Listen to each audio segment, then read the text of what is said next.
Hey, hey. So I'm filming this because I've recently been going through a ton of stuff with the Heart Math Institute, and I'm learning so much, and it's blowing my mind. Some of these things and some of these concepts I kind of already knew, but the more and more I'm diving into it, I mean, there's just like this whole world uh, just untapped. There's so much potential there. And I'm filming this because right now I think it's very very appropriate given what's going on in the world. And at the time of this filming, we have a lot of protests going on here in the U.S. in response to the murder of not one but many African American individuals. I mean, this is just the latest in a string of abuse, abuse of power, a string of it's a string of fear. Because anytime any single human being harms another, it's always rooted in fear. It's always rooted in ignorance. Ignorance of the inherent connection that we share. Ignorance of the humanity that is both within ourselves and the other person. In fact, fear itself is the result of ignorance. And we go through our lives harmed by others. And as a result of that, people then grow up to continue to harm others because they've been harmed and they haven't learned how to heal. They haven't learned how to process that. And we see that. We see that both within ourselves and our families. We argue over small little things, but, on a larger, more, I guess you could say, more severe, more intense level, it sometimes ends up in someone losing their life. And by no means is this like some kind of way to justify or condone. But, it does require a level of compassion on every single individual's part to see the fact that they too have that potential in them. And that's key because we all do. We all truly do have that potential within us. But of course, it's our job, it's our responsibility to make sure that we show up differently in the world. And this is really the crux of it, right? Like we need to start working on ourselves. We need to go inward, heal our wounds, heal our trauma. I forget the statistics exactly. I want to say something close to like, I know it's in the 90s, like 80s, 90s. I believe it's in the 90%, somewhere in the 90 percentile range. That if you look at sociopaths, psychopaths, murderers, all of these individuals had very traumatic childhoods. They've been abused, verbally, physically, sexually abused. They grew up in really, really violent environments that are conducive to creating an individual who fears, who feels pain. If you guys even look at the research from, they talk about the ACE studies, right? The adverse childhood experience. And, the more you rack up on that, you'll see that, it has a direct effect on your physical well-being, on your health, your mental, emotional well-being. So those early years are very formative. And we've talked about this, right? Especially up until age 7, we're, from a brainwave perspective, like we're in theta mode and we're just constantly consuming, like we're in a very real way, we're just downloading information into our being because those are very formative years. And so we're trying to pick up and learn everything that we need to about the world, right? So that way we can survive in it. And there's no real, constructive critical thinking done at that point, because we lack the hardware for it. So we're just really just placing into our subconscious everything that's occurring around us, everything that we're hearing, reading. And oftentimes this produces a lot of limiting beliefs for all of us. But that's That's a separate topic. I don't want to dive into that today, but just going back to what I'm talking about with the Heart Math Institute, I want to share this with you guys because it's quite amazing, because that your heart has its own nervous system. It's its own sort of inner brain. Okay, it's I didn't know this prior, but it's also a gland, meaning that it can produce different hormones. Now, some of these hormones affect, like your circulation, blood vessels, things like that, but it also produces oxytocin. Think about that.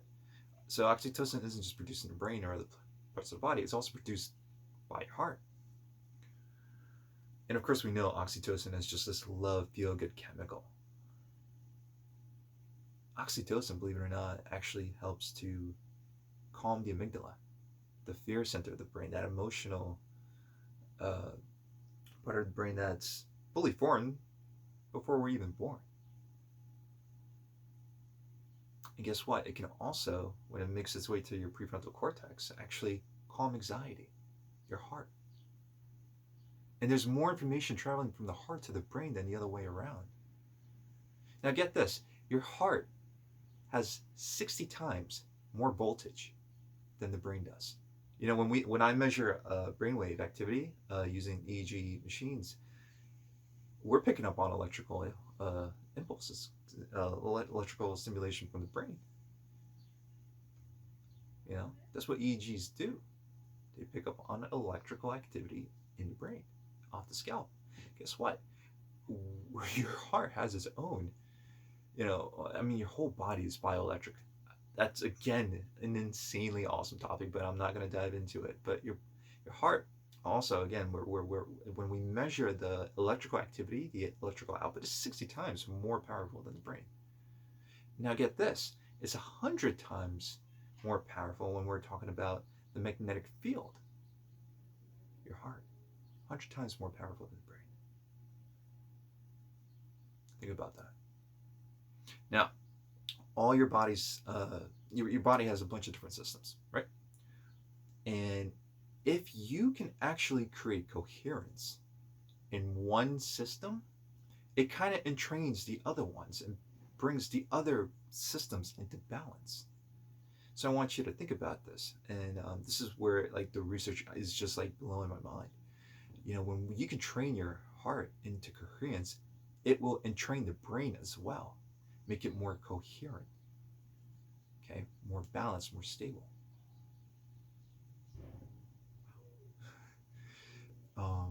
And how do you do that? And you'll see in a moment why I'm mentioning. I brought up the protest at the beginning of this, because again, a lot of people are walking, and they're protesting, and they're in groups, right? And this is key because our hearts actually extend out. The electromagnetic output goes anywhere between 3 to 5, 6. I've heard numbers that extend up to like 50 feet, but a bare minimum of 3 feet. Okay, 3 feet.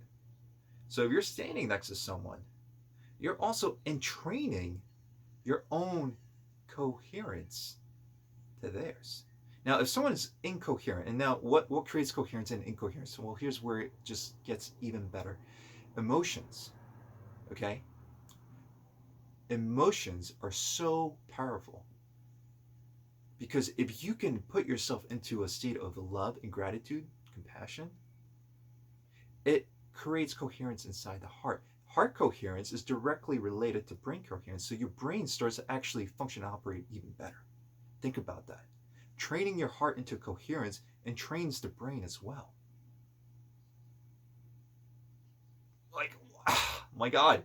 And I want to give you guys a practical thing, a practical little exercise to do this, because there's a lot of different ways. There's a lot of different techniques out there. And so one of the simplest ways, and in the past I've talked about, the importance of becoming mindful of your state, mindful and aware of what your present experience is. Now more so than ever. Because now I'm thinking, like, truly, if we could just become aware of our emotions and shift first into neutralize them, and then create a more positive state. My God, like we're having not just a direct effect on our own physiology, on our own biology, on hormonal and gut and brain function. I mean, like everything, right? We are having a direct, like tangible effect on people directly around us.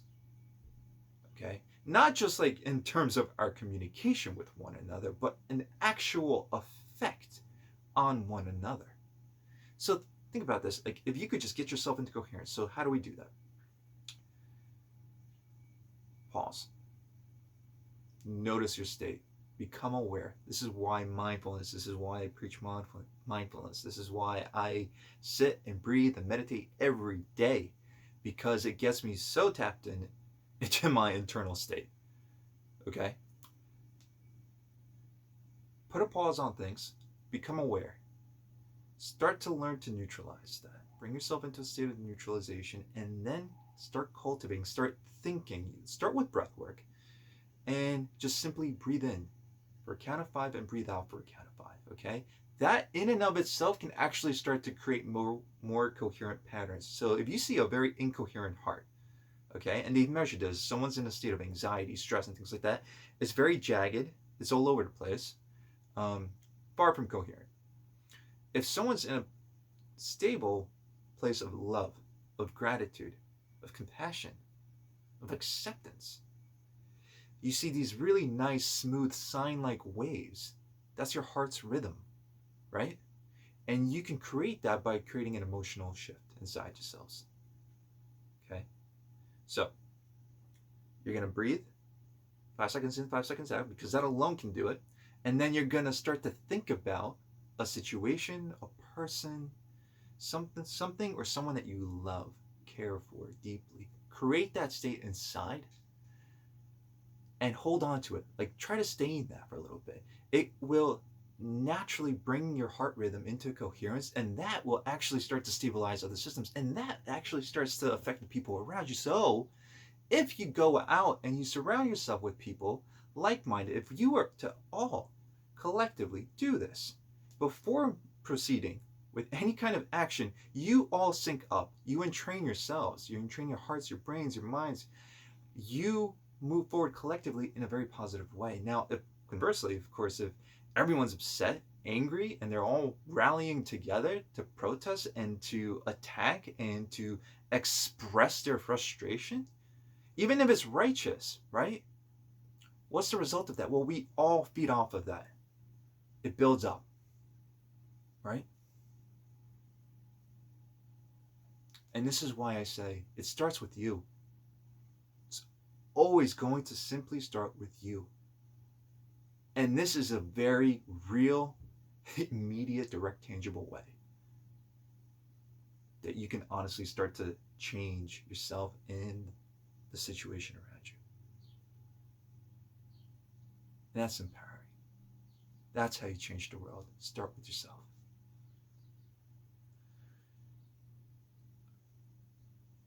I'm going to stop right here. Stop right now, because I could go on about this all day. Oh my God, I'm learning so much and I love it. But with that, guys, wishing you much love. It's a beautiful day out right now. I'm about to go for a walk. If it's nice out where you are, do the same. Enjoy life. Give yourself that. Have an awesome day. Wishing you much, much, much love. And go in peace. Work that heart out. It's hardcore. I love you. Peace.